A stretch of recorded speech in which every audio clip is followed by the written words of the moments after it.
Alam natin na ang social media ay kumakalaban or against sa ating mga kapatid na nasa. Opo.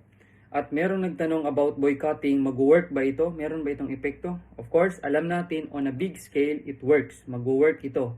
Let's say, ang bansang Pilipinas ay hindi nila pinayagan ang pagpasok ng mga produktong ito, mag-work ang boycotting. Subhanallah. Kaya naman, merong mga tao na ito ang kanilang ginagawang reason na hindi daw sila magbo-boycott dahil useless lamang or wala itong epekto dahil individual lamang sila. Subhanallah. Ngunit sa mata ng Allah subhanahu wa ta'ala, ikaw ay tatanungin hindi sa outcome ng iyong ginawa, bagkus sa process ng iyong ginawa.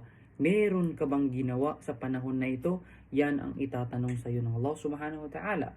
Sinabi ng dakilang tagapaglikha, Ya ayyuhalladhina amanu la tattakhidhu aduwi wa aduwakum awliya. O kayong mga mananampalataya, huwag niyong ituring na kaibigan, huwag niyong suportahan ang aking kalaban, ang kalaban ng Allah subhanahu wa ta'ala, ang kalaban ng Islam, ang kalaban ng Muslim. Kaya mga kapatid, mabubuhay tayo without supporting sa mga product na tumutulong sa ekonomiya ng kumakalaban sa ating mga kapatid na nasa Wallahu ta'ala alam.